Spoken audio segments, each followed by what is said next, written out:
All right. Welcome, everybody. Thanks for coming out tonight. The first item on our agenda is a public hearing for a local law to extend the moratorium. As you may be aware, we are in a building moratorium as a result of trying to complete our work, the rezoning that is called for in our adopted comprehensive plan. This extension it was a 6-month moratorium. It expires on November 5th. This extension is for 4 months, just to give us a little more time. Most of the work has been done. The legislation's been drafted. The maps have been updated. The two things that are left to be done is to update the town-wide generic environmental impact statement, which is a document that basically reflects the environmental impacts of the current zoning anywhere in town to make the State Environmental Quality Review Act process a lot easier. The other thing that is left undone is to finalize the changes to the Planned Development District legislation. Still a couple of things we need to button up there. So I will open the public hearing, and anyone who wants to talk on the local law to extend the moratorium is free to do so now.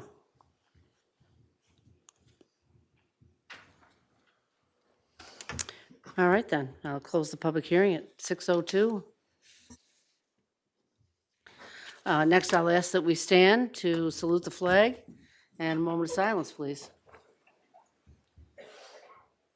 I pledge allegiance to the flag of the United States of America and to the republic for which it stands, one nation, under God, indivisible, with liberty and justice for all.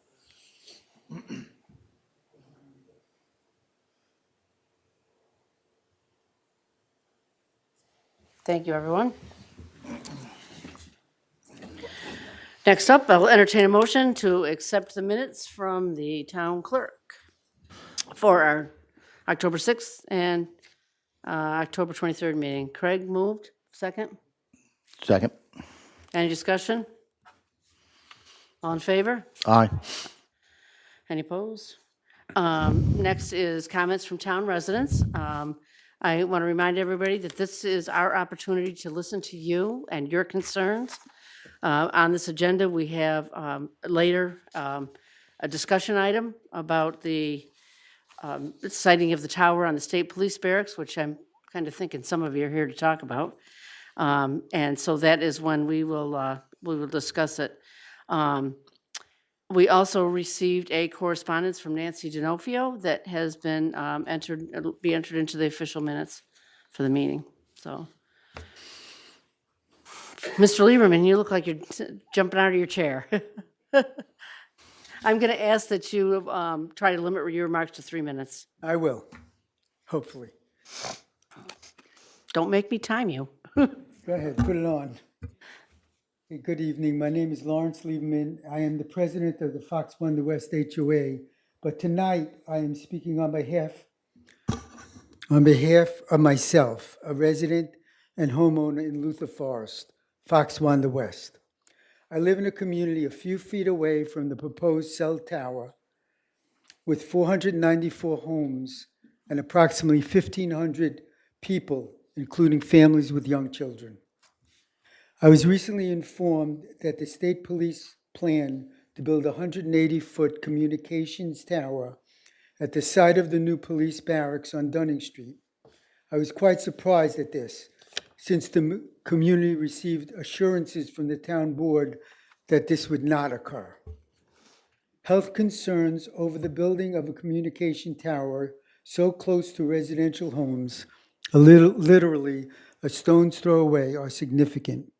Many studies report ill health effects have been reported to include increased cancer risk, genetic damage, hormonal changes, neurological effects, memory changes, difficulty concentrating, headaches, fatigue, and sleep disturbances. To be transparent, I will note that there are many studies that show there are no ill effects caused by the communication cell towers. However, a deeper look into these studies may reveal that they are conducted by interested parties. those having a stake to profit by their approval. Studies indicate ill health effects from cell towers have been done worldwide, as well as in the U.S., and are peer-reviewed with the highest scientific merit and integrity. On advertisements in the 60s, men dressed up in white coats like doctors, and doctors themselves took to the media to inform the American people that smoking was safe based on clinical evidence from studies conducted by reliable sources, and smoking was even a health benefit. We now know this was not so. Many people died from cancer and related diseases from smoking. Just the point to take a critical look at the research used to determine the safety of communication towers. Research should identify who conducted the study, how many participants, over what period of time, is the study repeatable, is it peer-reviewed, and is there a larger body of studies that it is consistent with? Just some of the questions to consider when evaluating the validity of a study.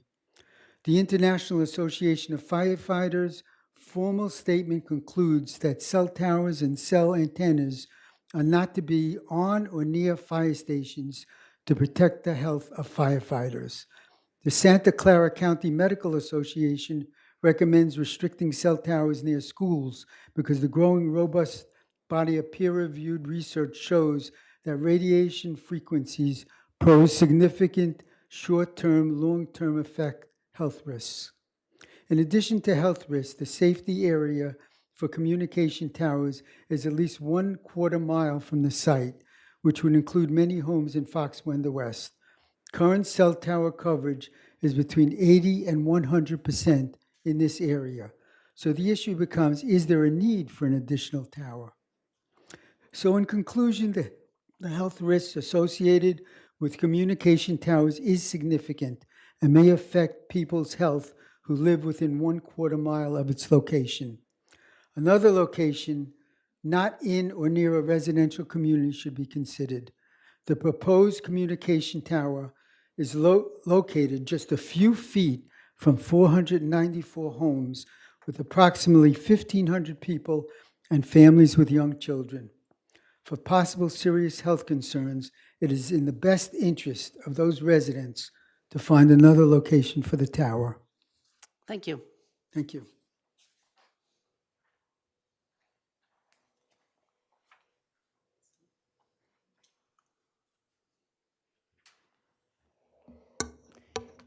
Good evening, everyone. Good evening, residents. My name is Joan Salvi, and I'm a holistic registered nurse, and I live here in Malta on Mayapple Way. Crown Castle has been retained to install a 180-foot communications tower with, quote, co-location of multiple carriers. Those are cell service providers. That's quite an upgrade from what exists now on Route 9 at their barracks. This from the Physicians for Safe Technology.org. In one California firehouse where a tower was installed, most of the firefighters developed symptoms within 1 week. They included headache, weakness, nausea, memory loss, but what really struck me was that they forgot how to perform CPR, and they got lost answering a call in a neighborhood where they grew up. A fire station in Breckenridge, Colorado, was forced to close due to health issues following an upgrade to their own cell tower. This is reported by the Environmental Health Trust Fund, another nonprofit with no financial agenda. And it also makes me wonder, we're talking about firefighters, what about our troopers who are going to be there? A German study reported that people living within 1,312 feet of a cell tower had 3 times the rate of new cancers than people who did not live near a cell tower. Another study put that rate at 4 times. Based on their findings, it was concluded that the minimum safe distance from a cell tower should be 1/4 mile from the tower. There was a study done by the National Toxicology Program, NTP, which is a federal agency. And in 2024, they announced that they had no further plans to study the effects of cell phone radiation on human health, even though the program's own $30 million study, which took 10 years to complete in 2018, found quote unquote clear evidence of cancer and DNA damage. Now, listen to this. According to the Federal Communications Act of 1996, the only reason that cannot be used to block a cell tower is negative health effects. Let me repeat that. The only reason that cannot be used to block a cell tower is negative health effects. Cell phones weren't even available commercially until 1983. There were no 2G or 3G, let alone 5G networks to scrutinize. What did they learn in the development in the 60s and the 70s that made them think we can't let people block cell towers because of related health illness, or we'll never get this done? Profit over community welfare and transparency. Some communities have succeeded in having towers moved by showing that no more coverage is needed. If you check the FCC's national broadband map, as I did, you will find that the only existing gaps are in Adirondack Park. Our entire area has a 60 to 100% coverage. Any other map showing less coverage is a misrepresentation or an inaccuracy. Then there's fire hazard. I found 31 cases of cell towers going on fire with some collapsing as a result. Can you imagine this happening in Luther Forest? A disaster. Wind is another concern. We know a lot about trees falling by wind in Luther Forest. If one or more of those falling trees hit that 180-foot tower, it could easily land on one of the several homes on Mayapple Way. It's no wonder that the attorney I consulted, who had success litigating these cases, called the proposed location suboptimal and urged us to acquire a different site. There's the issue of reduced property values as well. People don't want to live so close to a cell tower.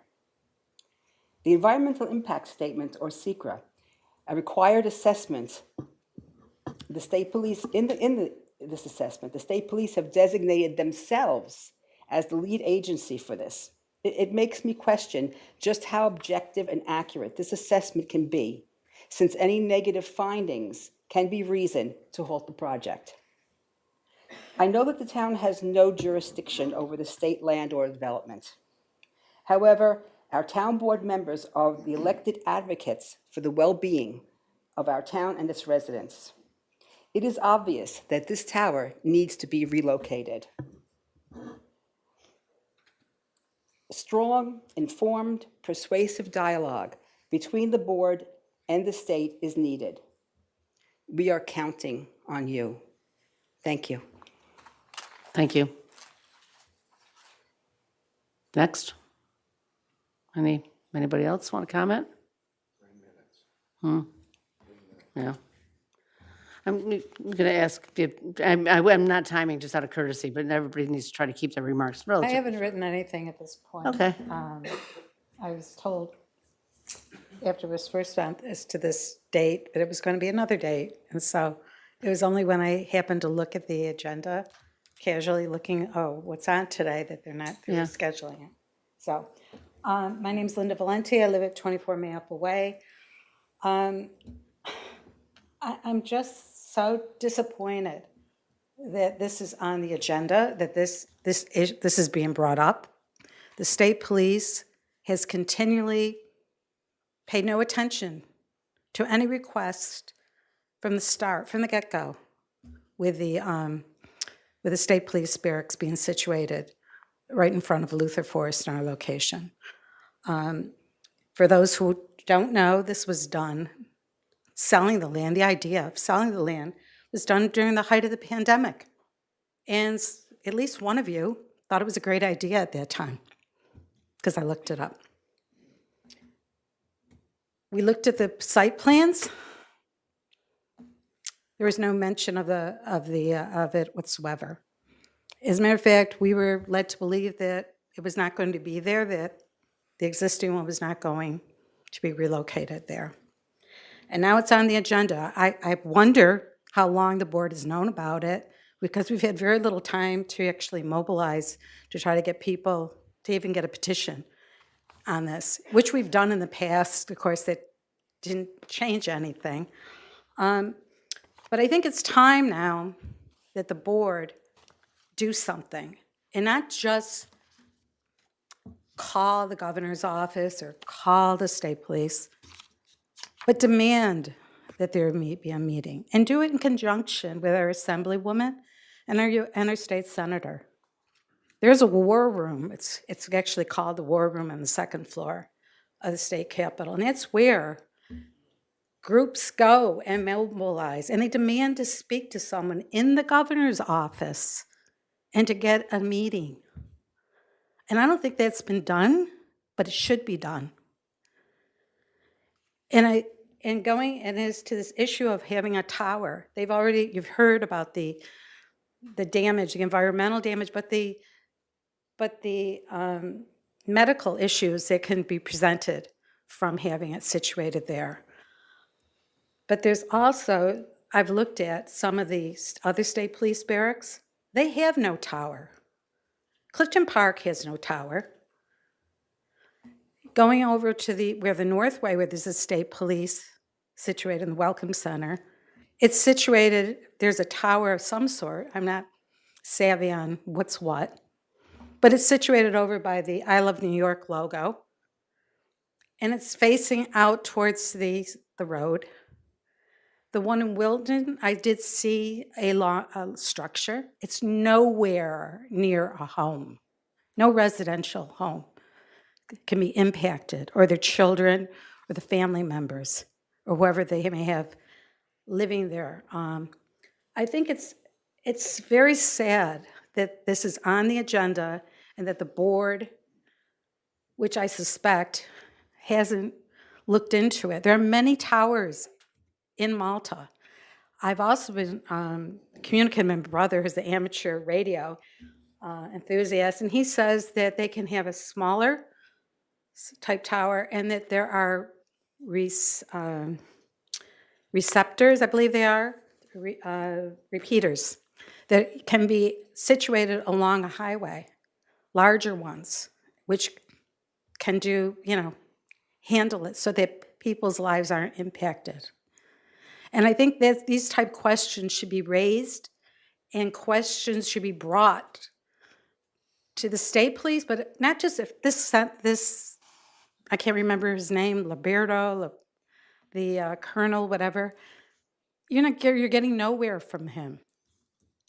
So go to the governor's office, go to our capital, and demand to speak to them and ask questions. There are many other locations where this could be situated. Thank you. Thank you, Linda. Anyone else at this time? There is, at the end of the meeting, an additional public comment period, but anybody else is welcome to speak now if they want to. Okay, we'll move on then for now. Next up is comments from town board and department heads. As many of you may know, Councilman Matt McLaughlin is not with us right now because he has been deployed to the Middle East. And you'll notice a display here, and Mr. Councilman Ricky would like to talk about that. Read the letter. First off, Matt's doing well and he's safe. And I got a little letter to the town residents that he provided that he wanted me to read, so I'm going to read it. Dear Town of Malta residents, on behalf of myself and all New Yorkers who currently deployed to the Middle East with the New York Army National Guard, 42nd Infantry Division, I would like to take a moment to thank you all for your support, thoughts, and prayers. It may seem at times that our nation is fractured internally, especially these past years, but let us not forget our country's internal disagreements and debates are a good thing for a republic form of government. Though it may appear at times there is a huge chasm between groups of Americans, it's truly only a ditch. We have more in common with each other than not. I argue that it's our differences that bind us. that every American is free to have and to express different views, to move about our country freely, and to exercise our common freedoms to pursue our individual road to happiness. It is our differences in healthy discourse discourse that a strong republic thrives on. It may seem that American light of freedom is flickering, but I assure you, standing here in the Middle East, the world still looks to our nation and sees a bright light. There are many facets to our country is doing over here. At the end of the day, we are improving existing relationships with nations, growing new relations, seeking peace between nations, and keeping a volatile region from falling apart. These countries look to America for support and guidance. They see our light and want it for themselves. While here, I've had the honor to work alongside the 322 Air Expeditionary Wing, the famed Tuskegee Air Wing, and the 391st Expeditionary Fighter Squadron, and the 3rd 22 Air Expeditionary Wing flew our nation's flag over Iraq and Syria in dedication to the town of Malta. Thank you again for all your support. I look forward to being back home and seeing you all in 2026. Very respectfully, Matt McLaughlin, Councilman, Town of Malta. So he wanted to present that to the town. I think we have another shadow box up front in the hallway. Yep, so we'll get that mountain frame too. So we thank Mac, Godspeed, and come home safe. And I guess they only fly one flag in the fighter, you know. Used to fly helicopters, just put a whole box of 50 in it and give them out, but anyhow. Keep up the job well done, Matt, thank you. Those were great words. So, man, you know, if you're watching out there, thank you for your service. We can't wait for you to come home. I have a couple of other things. Earlier today, I was told that the Maltaville water system is now ready to start selling water. Hopefully that hasn't changed. If anybody from Maltaville is looking for water, the forms are on our website. Be sure you actually look for the Maltaville water forms, and then you can reach out to the three forms, yeah. You can reach out to our water department to schedule your inspection and to purchase your meter. Long awaited for. Those people down there have been suffering for a long time. Want to note that early voting is ongoing. Any Saratoga County residents can vote at any polling place in Saratoga County. We have a polling place at the Malta Community Center. There's various times and days. Most of the days are 8 to 5, maybe? Oh, 9 to 5. But there are a couple of days that are 12 to 8, so it should be convenient. Vote early. Obviously, Election Day is November 2nd, or November 4th. Because my next thing is that Daylight Savings Time ends this weekend, so we turn our clocks back on November 2nd. Yeah. And last but not least, I want to wish Councilman Ricky a happy birthday. All right, yeah. Yay. I got cake waiting for me at the house. Anybody else have any remarks? I got something. A little bit about the tower. I guess we probably need to know what's on the old tower right now, what's going to be the difference, and what's the admissions of the frequencies and stuff, because, As I I mean, say, we'll have a discussion later. okay, because there are I certain think we'll get more parameters information. of how much we could emit Yeah. and be within code of just, instead of just blasting out stuff. So we need, I think we'll get more information on that later in the meeting. all right then. So, anything else? I have something to say. I want to thank our Justice Woody Sloak and the sheriffs for, I think it was last Saturday. Woody, he got a phone call at 2:00 in the morning. Come on down, we need your help. He got out and he helped a hearing on the guy Joseph, what's his name? Wes, is it? Hess, that's right.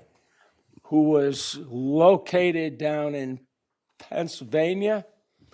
Woody got up, answered his phone, as he always does. That evening, I was told he got up 4 times, is it? 3 times. What's that? 3, 4?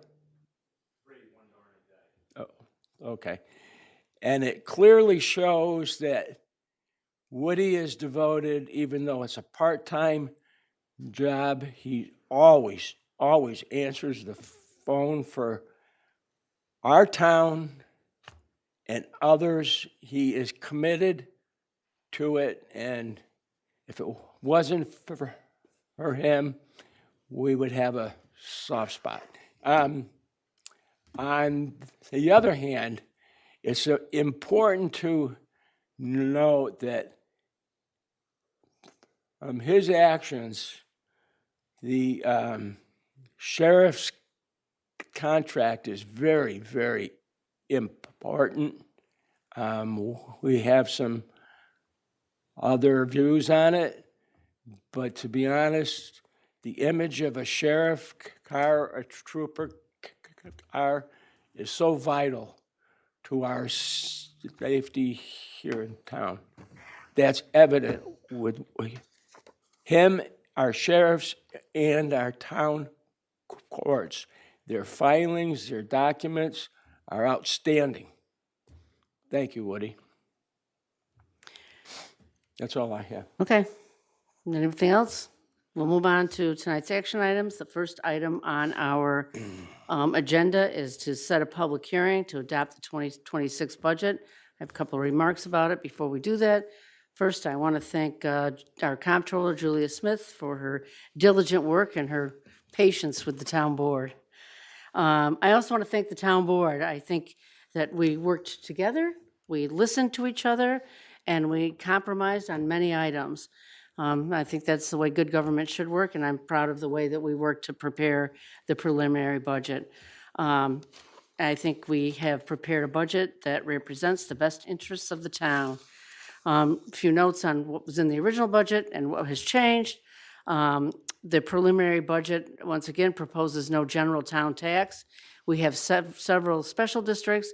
We're in a 2-year of a 3-year contract with the Village of Round Lake and the Malta Ridge Volunteer Fire Company to provide fire protection services. For 2026, the tax levy for the fire companies is increased by 2%. The ambulance levy is increased by 3%. The library and various lighting districts remain unchanged. Some of the highlights from the tentative budget that were accepted by the board and remain in the preliminary budget are: we have appropriated $100,000 to the open space reserve for the protection of open space in Malta. Most employees received a 2.7% cost of living increase and a $1 per hour or equivalent raise. We appropriated monies for some much-needed capital improvements and repair projects, a roof for this building, some ADA improvements over at the court and town hall HVAC system replacements, a roof at Pellegrino's, the town of Malta owns Pellegrino's, and paving the Romp and Play parking lot, which is plowed all winter. Some of the significant changes that were negotiated in the preliminary budget are: we removed a salary study for $60,000. We added 1 designated sheriff's patrol for $200,451. We added additional highway equipment for the highway department at $25,000. We added $12,000 to make improvements at the bathrooms in the Shannon Taha and Malta community parks. Removed a piece of equipment from facilities at $65,000. We actually reduced the amount of the ADA compliance improvements for the court because during discussion we decided they wouldn't cost that much. That was a $20,000 savings. We nominally increased the fee for our summer camps as a result in the increase of minimum wage. We added an appropriation for a part-time audio-video administrator. We found that it's a little confusing for our town clerk during meetings to also be the AV operator, so we're hoping to find somebody part-time that can take that task over. And last, but certainly not least, we are increasing the cost of water for Malta Water District Number 1 by 35 cents per 1,000 gallons. So I will entertain a motion to set the public hearing for November 6th. Second. Discussion. All in favor? Aye. Any opposed? Can I just say one thing Okay. about, I thank you all for the budget stuff, you know. And there's some other stuff that was discussed that's going to be in the future, like possible lights at Luther Forest from a different account and stuff like that. And we just had our first full year of owning the water. And, you know, we went through a lot of bumps and payments, and hopefully we get that ironed out. I see Mark Hammond back there. He was one of the first initiators of acquiring that water, which is going to help self-sustain this town for a long, long time. It is very important. And I had something else in here. But he can't read his own I handwriting. can't hear, I see some students looking at me. You sure you guys won't want to say anything? We got some students here from Boston Spa. So, but thanks for coming today. That's all I got. Anything else? I just want to jump in, nothing very profound, but to thank everyone. I think we did a good job working together. I think we're very lucky to have the good advice and wisdom of our department heads and Julia, our comptroller. I was very impressed with how it went. We did have some disagreements to work through, but everybody was civil, and I thought I was very pleased with the process, and I think we are lucky to have you, Cynthia, who does money better than I do and keeps track of things and gave us some good guidance as well. So thank you. Thanks, Barb. Before we're ready to vote, all in favor? Aye. Any opposed? Next is to adopt a local law extending the moratorium on certain land development activities, which we had the public hearing for this evening. Second. Discussion, Steve, is there legal stuff we should confirm that it was advertised and? No, yeah, I mean, the resolution recites the advertising, and the town clerk is here, correct? We've got all the necessary affidavits and publication. Correct. I think we're good there. Discussion. No, I think the extending the moratorium until we got our house in order, not let this, you know, I always say, let's not rush to failure. So we get everything lined up, and there's enough projects out there that we're good. I'll just ask the question maybe that someone else might be concerned about. So this tower does not fall into the moratorium because it was designated to be built before or after? I don't know that answer. It wasn't designated to, I mean, the first we heard about it was when we got that correspondence before I put it on the agenda. So, no, but again, I don't know, like I say, we'll hear more about it later. Okay. It's the, you know, it's also the state, so. Anything else? All in favor? Aye. Aye. Any opposed? Next action item we have for tonight is to reject the bids for the water system control upgrades. We went out to bid to replace the well field controls in our Knapp Road well field, and on the recommendation of our town designated engineer and the water superintendent, the bids should be rejected and the project rebid. So I'll entertain a motion to, Could you explain that? just, Why it happened? we got 3 bids, and there were irregularities in some of the bidding process, so the recommendation was for us to go back out to bid. Yep, Fix it. right, and go back out to bid again, so. Thank you. Anything else? All in favor? Aye, I think we gotta move first. So moved. sorry, Second. yep. All in favor? Aye. Aye. Any opposed? One other thing to note, it's not an action that we're going to take, but we may have to have a brief special hearing in the next day or two. We have one more change order. This is change order number 6 for the Maltaville Water, the Maltaville Water construction. It's not anything that prevents us from actually starting up the system. We need to have a dry well installed and electric work in the chlorination enclosure so that a generator can be installed. The reason that I would ask for us to have a special meeting, at least 3 of us to get together once this is finalized. Right now, our engineer and our contractor are haggling back and forth on the price. But even that being said, the date for the total completion is November 6th. So after that, it's changed then, yeah. But again, we're up and running, so, you know. Why wasn't this included in the first engineering study? That, I don't know. I mean, it wasn't included in the engineering system design. But once our highway superintendent or water superintendent went and inspected it, these were things that he required as part of the system. So they're being added.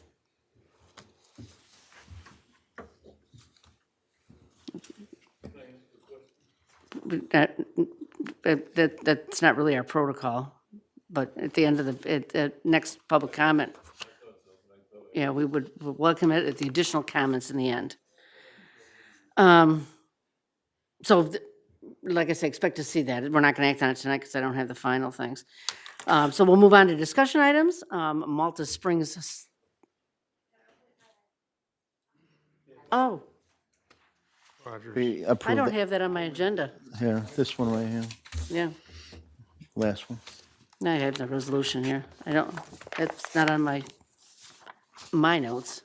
We are short some highway guys, and our highway superintendent has found a candidate that he would like to hire, Dylan Koenig, as a heavy equipment operator, and as of today, basically. So I'll entertain a motion to hire a new highway employee. So move. All in favor? Aye. Anyone opposed? Tonight's discussion items. So Malta Springs Sidewalks, which is a development that is just north of here, it's on Kramer Road and Route 9. When the development was built, the developer neglected to install the tactile warning strips at some intersections. And obviously, this was the responsibility of the developer, but they're long gone.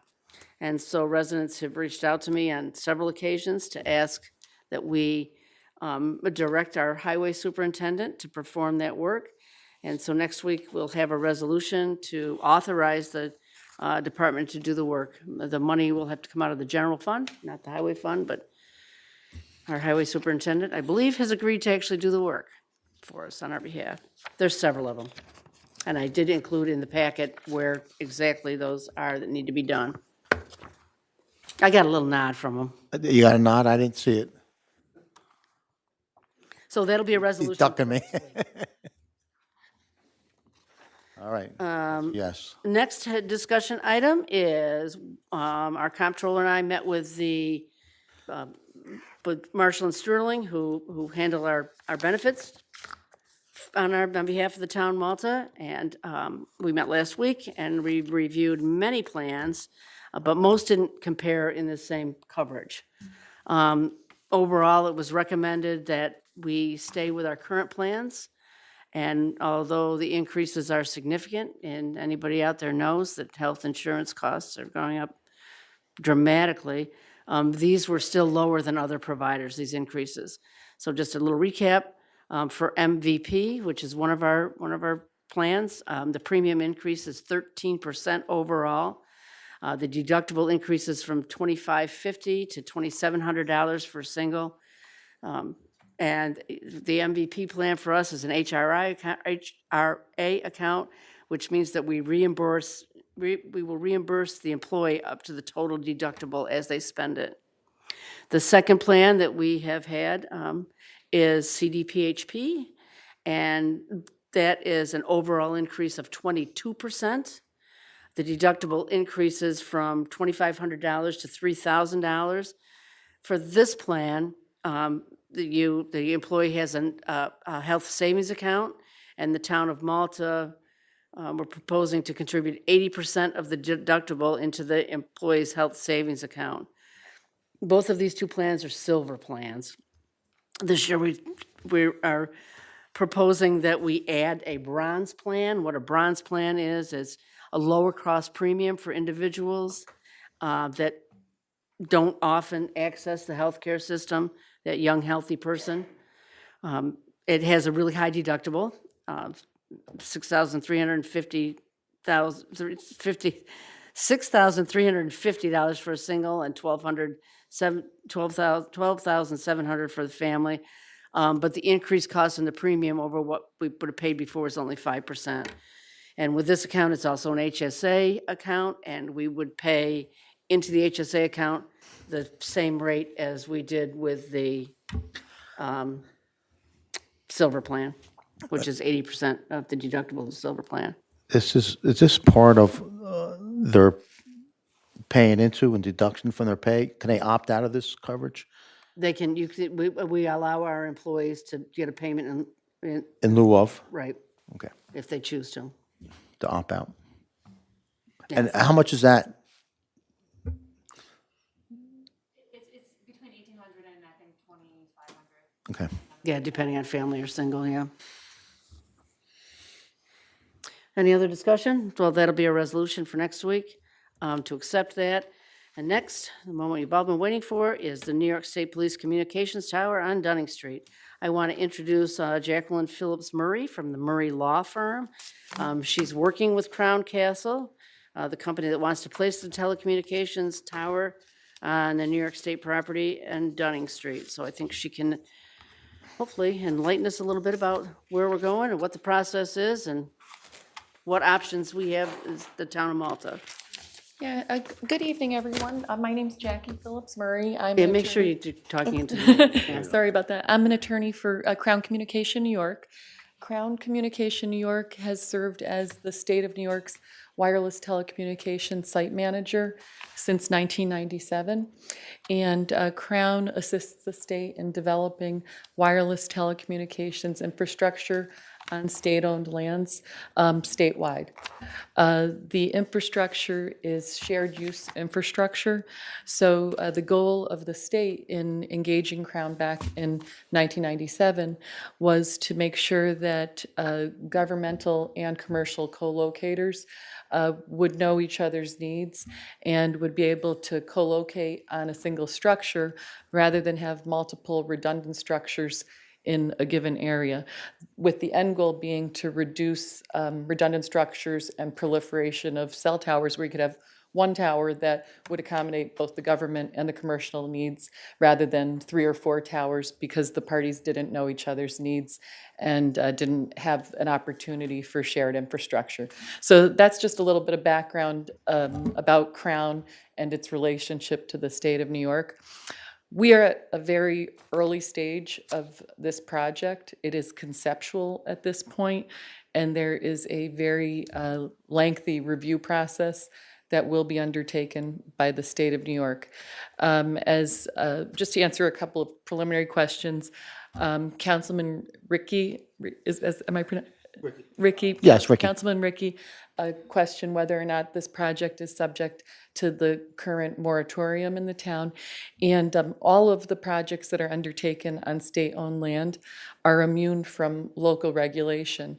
However, that is not to say that they do not undergo a very thorough and lengthy review process, because although the projects are immune from the town's regulations, the projects all have to comply with the State Environmental Quality Review Act. They all undergo, when I say all new towers undergo full environmental assessments. The full environmental assessments include data regarding what I heard some concern expressed about tonight, being health effects, visual analysis. They look at whether or not there's going to be any impacts to endangered and threatened species due to the disturbance of the land. They include visual analysis with photographic simulations. They include an analysis and consultation with the Federal Aviation Administration to confirm that there's not going to be any interference with or hazard to air navigation. They also include radio frequency propagation studies to confirm the need of users of the tower and also confirm the minimum height of the tower. So this particular project is just starting. It is the customary process of Crown and the state to send a letter as early on in the conceptual consideration of a facility to the municipality that hosts the facility, so that we can do exactly what we're doing right now, getting the public's comments, bringing them back to the state, and making sure that those comments are considered during the state's review process.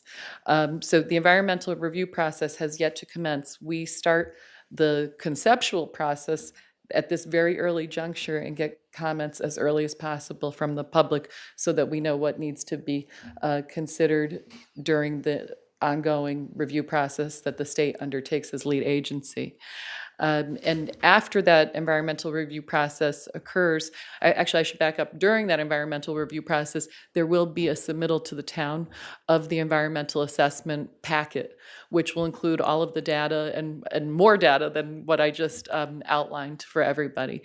Once that environmental assessment is put together, then it's up to the state as lead agency to discern whether or not there's going to be any potentially significant adverse impact. If the state determines that that's the case, there's still yet another layer of oversight in terms of issuing a permit for the facility, which the state issues. So I just want to emphasize how early we are in the process at this juncture.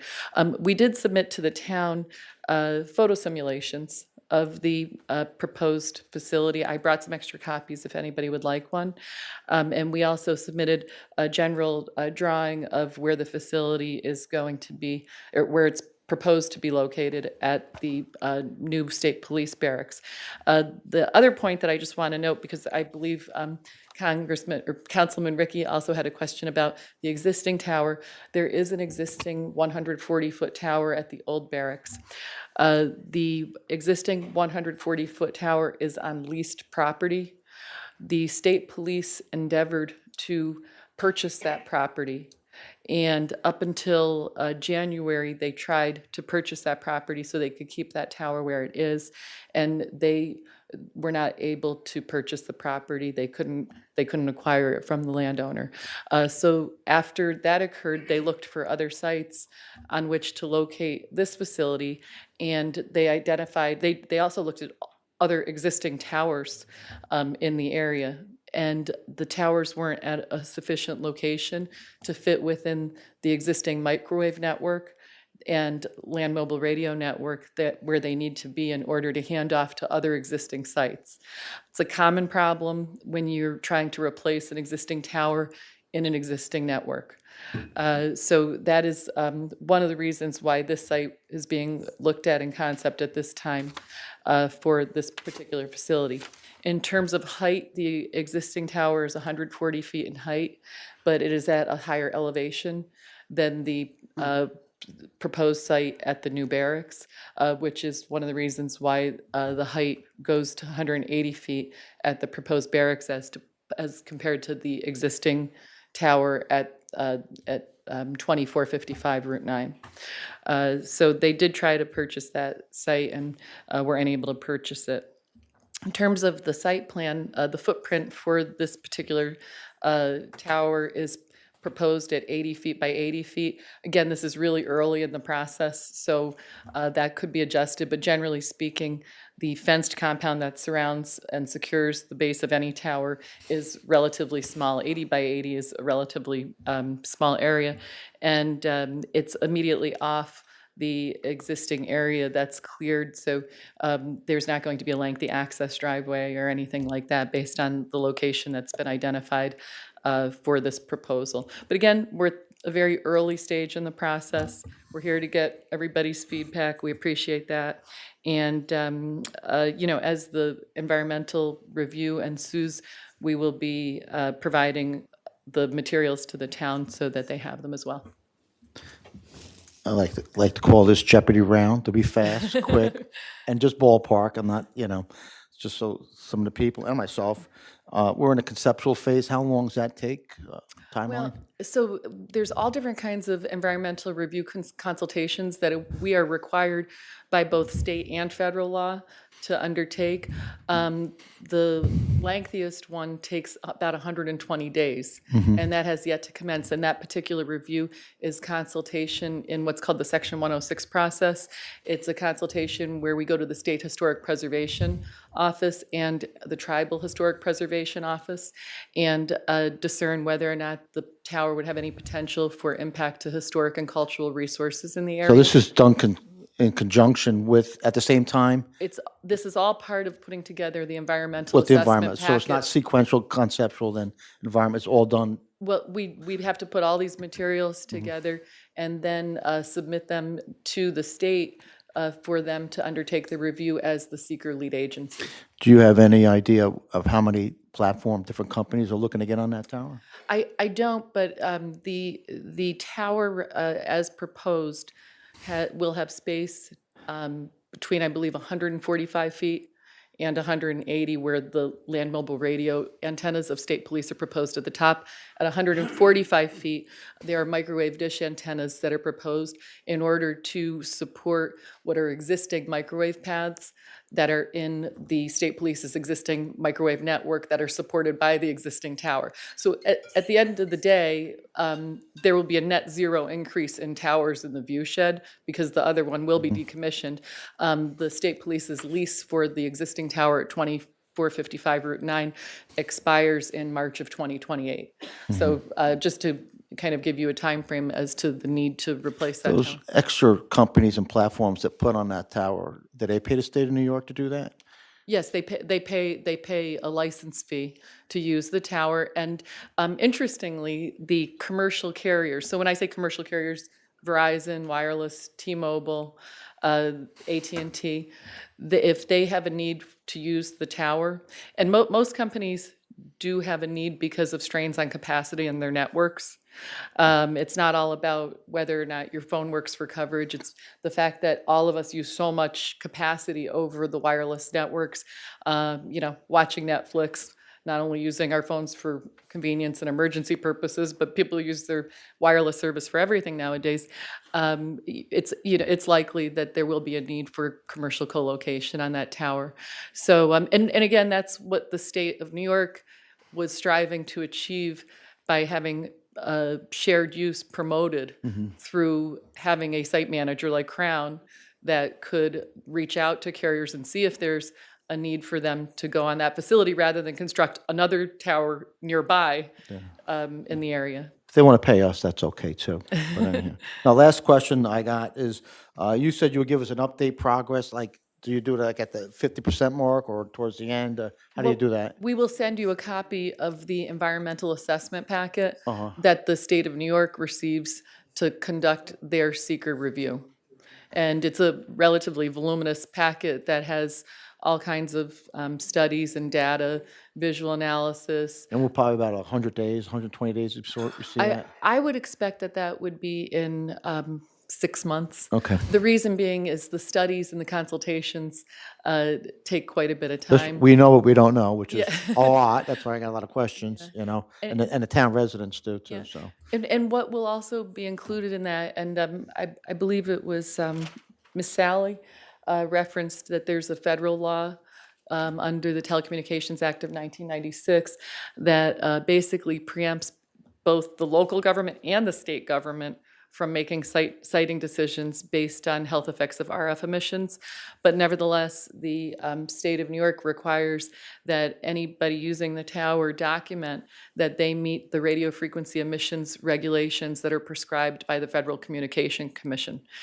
However, the state itself is prohibited from saying we are not going to put a tower in this location or that location based on radio frequency emissions, but they do require that it's documented in the record that the existing regulations are met. I'm good. Okay. I just want to address, Linda, you said why tonight. We received this communication from Crown Castle on October 20th. This was the very next meeting. I didn't want to sit on it. I thought it was important that we put it on the agenda and make you aware of the fact that this is going on. So, Well, I especially do appreciate you trying to acquire Yep. the old site first. Yep. You know, but, Anybody else, anything? Barb? I appreciate it. Thank you, sir. Thank you very much for your time, and thanks for getting us on the agenda at this Yep. early juncture. We appreciate it. Yep, thanks. Thank you. Yeah, do what, yeah, why don't you come to the podium with the people? I know, but nobody at home can hear your question if you're not talking into the microphone. you know, get that AV guy, Yeah, zoom in on you. I was just curious how many other towers are located within or close to residential areas in New York State right now? Step up to the microphone. I wish I could give you that number, but I'm certain that there are numerous towers in residential areas. I personally have one in my backyard. I have a monopine in my backyard, within 500 feet of where I reside. But I'm certain, just from my experience, I've done many projects, and there are many towers that are in residential areas. I can't give you a number, though, sir. This is unusual. It is not unusual because, people really rely on the service now, especially post-COVID. There's so many more people that work remotely, and they want excellent service where they live. there's actually a tower over by the community center near High Point. So I'm pretty much in High Point. It's right on the corner it's on the north corner of the Malta Estates mobile home. Yep, come up to the podium. So why can't the state police put their microwave on an existing tower, like that one you just mentioned? Why do they have to put it right in the middle of 500 homes? I don't understand that.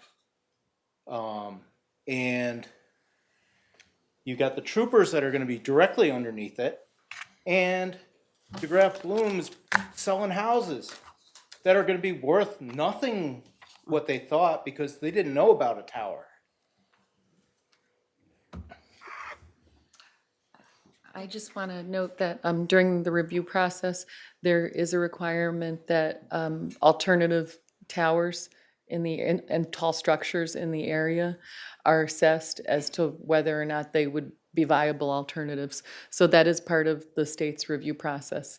As I mentioned, though, earlier, they did review, there is a privately owned Crown Castle Tower that is to the west of this site, an existing tower that was reviewed, and it was not viable to support the existing network that they have. And that's really the trick, that although there might be broadband sites or existing towers or tall structures, they have to be located in a way that the microwave paths that exist can be met. So going from point, and that will all be explained in the environmental assessment document as well.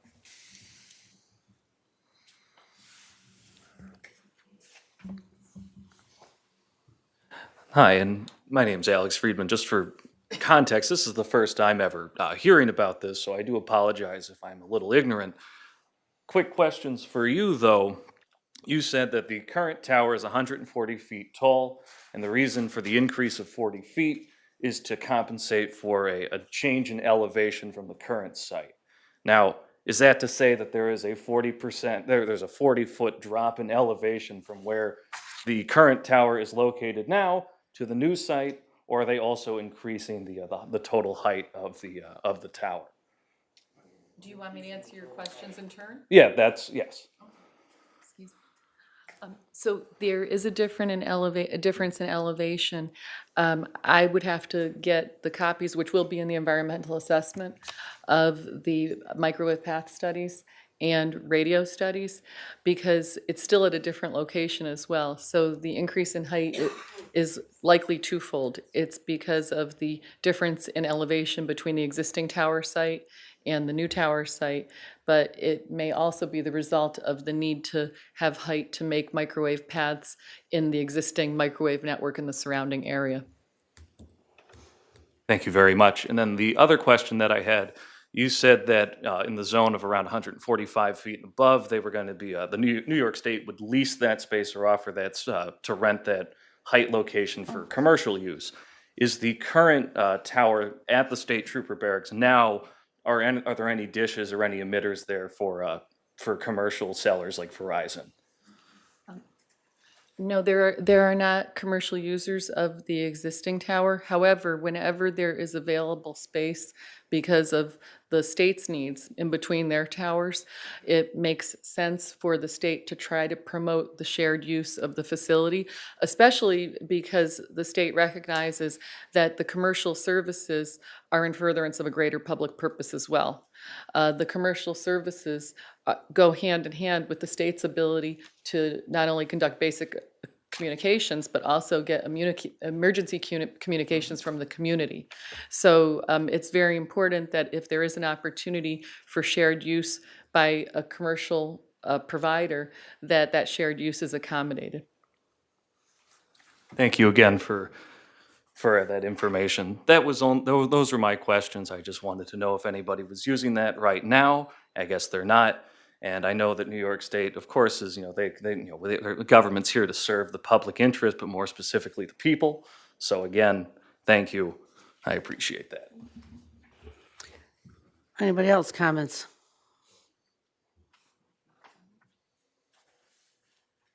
I'd like to know who's going to review the process in the state? What entity? Or what individuals? And is state police going to be part of that? Yes, the state. And they have technical people with that expertise? If so, what are their titles? Well, I don't have the exact titles for you, but the people that will be reviewing the project are people with experience in all of the areas of environmental review. And there's professional consultants that are employed during the environmental review as well. However, the whole process is whenever a state agency has a project, if it's state police and they have jurisdiction over the real estate that's state-owned, then they serve as the lead agency. I believe you might have mentioned the tower at the I Love New York sign. If that's on Yes. if that's on DOT property, then DOT would have jurisdiction. I don't know if that one's on DOT property, but whichever state agency has jurisdiction, and state agencies undertake projects all the time, so they have people that are experienced and equipped to assess environmental review. And so that, and the environmental review is also done in concert with engineering professionals. Well, I worked at a state agency. I was counsel for a criminal justice agency in New York, and we didn't have the expertise in that area, and I know some other criminal justice agencies didn't. Usually Office of General Services or another entity, NCON would be involved in something of that, and that, would that be in part of the state register? Because I know the state police is certainly has expertise in forensics. So I mentioned, but I'm not sure as to this, so I would be interested in who the players are involved in that, and also, I'll let you answer that first. Yeah, because I mentioned earlier that, one of the consultations that takes a very large amount of time is the State Historic Preservation Office consultation and the Tribal Historic Preservation Office consultation. So to answer your question in part, to the extent that there's an assessment of potential for impact to historic and cultural resources as part of the environmental assessment, those two state agencies are the ones with expertise that will participate in the environmental review process. Similarly, I mentioned that there will be an assessment of whether or not the project would have any impact to endangered and threatened species. There are state and federal agencies that have expertise that will be consulted in regard to that. For example, New York State Department, you mentioned NCON, New York State Department of Environmental Conservation will be consulted as to whether or not there would be any potential for impact to endangered and threatened species. If there are wetlands, which I do not believe there are wetlands on that site, they would also be the state agency with expertise that would participate in the consultation and review process. There's also the United States Fish and Wildlife Division. They're part of the U.S. Department of Interior. They also will be consulted regarding whether or not there are any impacts to endangered and threatened species. So just to give you an idea, I can't specify all of the individuals, but there's a handful that I can specify that will absolutely be participating in the environmental assessment process. And And because so many other, because I had looked up, there were like 55 towers around here in the Malta area. And you said that some of our commercial are going to benefit from this. Have you looked at, or is that going to be part of the process to look at their sites to see whether they could have this structure on their property?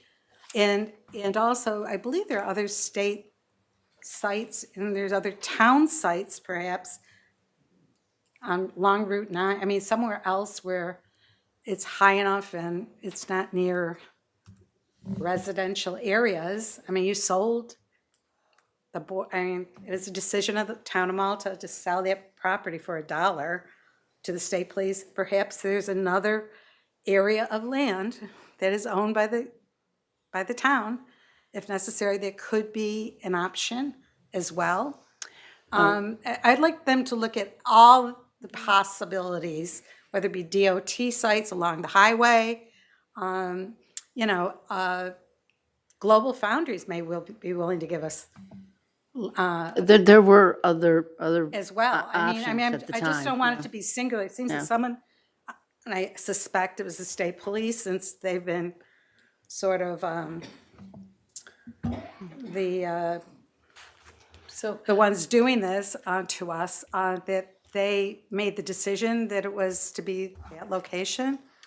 Or who made that decision, tentatively?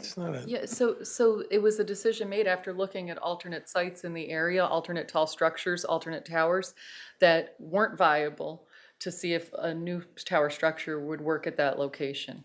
And so there is a lot of decision-making that goes into assessing whether or not in concept the facility will work. It's not only about available land, it's about what is technologically feasible to fit within the existing microwave network in this area and the existing land mobile radio network. But suffice it to say, the environmental assessment that we will send a copy of to the town as well will include a review of alternative sites that were analyzed.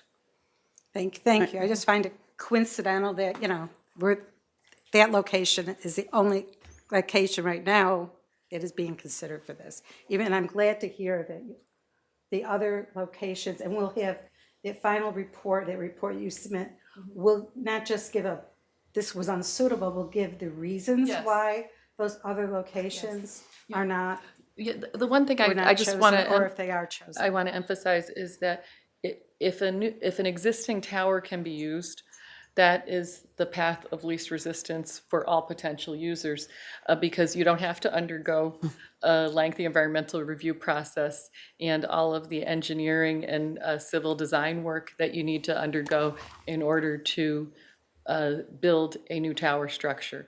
So that is always the gold standard in wireless telecommunications, is to use an existing structure, because you can get on air and get operational immediately. You don't have to wait literally a couple of years from start to finish and be at risk of not completing a project with a permit. So, that is the gold standard if it's possible. So they will still be considered. Yeah, that's all going to be part of the alternatives Thank review. you. Thank you very much.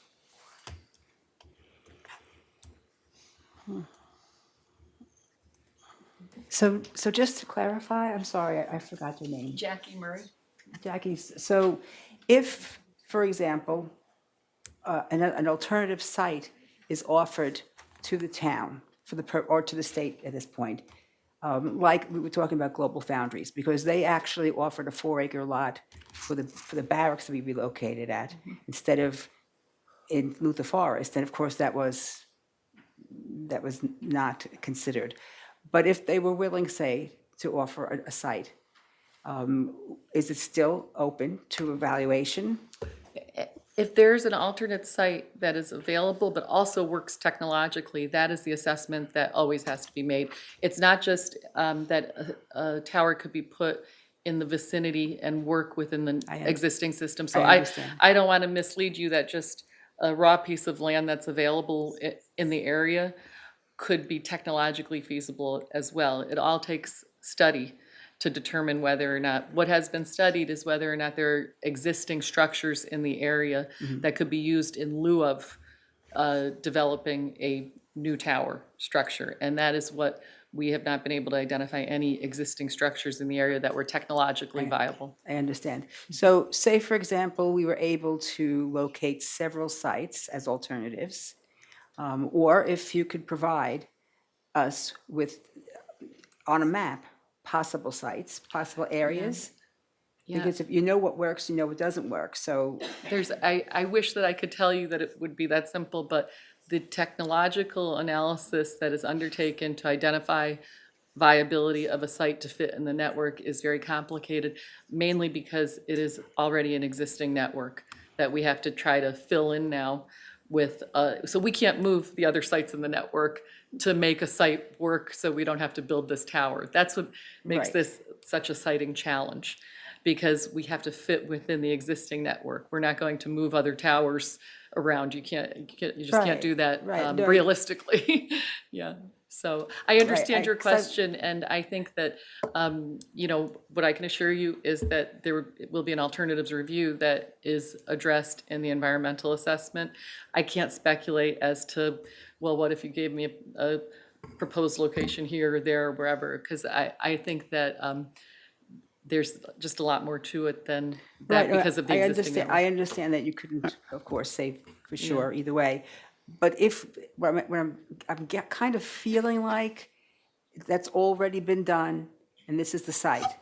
And we really don't want it in our area. And the, you know, all of the, when they do the evaluation, to see if the radiation falls within the stated safe limits, those values are outdated. And so that does not mean it's safe if it falls within those Joan, archaic designations. So what we want is want it not to be there. Yep. And I just want to know Joan? what, If you can, I'm going to interrupt you here. Jackie was just here to give us information. She heard what the residents said, and I'm sure she'll take that back. But, you know, I don't want this to devolve into a debate with, No, I'm right? not trying to debate. I just wanted to find out what process do we, the community, need to do? What is our, Well, what you're doing right now is what the process calls for, giving this feedback to us to have the state analyze and include in the environmental assessment. So that was the purpose of the I outreach. think she got the message pretty clear that the neighbors don't want it there. So, Right. you know, so I think she'll probably be able to take that back and, yeah, And the request as to alternative sites, right, I understand. right. okay, thank We'll you. talk that over. Thank you. Thanks, Jackie. Thank you. Yeah, Cynthia, you can have Jen send her the minutes of the meeting so that they can have a copy of that. Yes, And when we receive the seeker, then we'll be We'll discussing it share again that, in yep. the future, so. yep, Thank you. thanks. Any other public comments on any issue? Yeah, you have to come up here, Dan.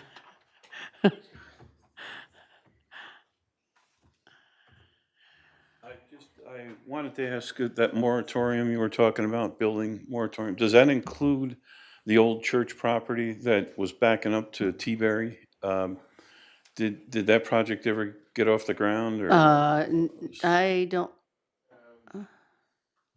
you were talking about? I don't remember now if that predated. I think that application may have predated, but there's been nothing new. They haven't come back. Variance at the time, and Yeah, so I think, variance was right, denied, and if Okay. they come Yeah. forward with another application, I believe it's I don't think it's, blocked by yeah. moratorium. I don't think it's a new application, but I don't know, Dan. I'll find that out. Okay. I'll ask the planning, our 'Cause that director of backs right planning's up not to here our tonight. HOA, and Yeah. we want to know what's going on. Yeah. So Okay. right now, I know there's nothing. They haven't come back. They got denied the variances and, Okay. They Yeah. are out there yeah. taking soil samples though. Anything else? Alex Friedman again, 302 Riley Road South.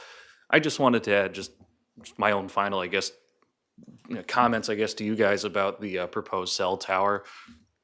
It is, as is I forget your name, Mrs. Murray, Miss Murray, I forget your first name, I apologize, indicated, it is the role of government to serve the people, not companies, not anything else, but the people who make up either the state, the town, whatever it may be. And so if this town board, again, I'm not privy to any discussions or anything until this meeting about the cell tower, but if the town board made even a verbal commitment to the people of that residents of that neighborhood, that community, the people there, to not have a cell tower developed, it is on you guys to uphold your word to them, to represent what the people of Malta want, which in this case is trying to find some kind of alternative. I understand that we have to keep our cellular networks, together for, national security, state security, just general infrastructure, well-being, peace of life, all of that. But we need to be able to serve the people first. I advocate for you guys to serve the people. That's all I ask for. Thank you very much for your time.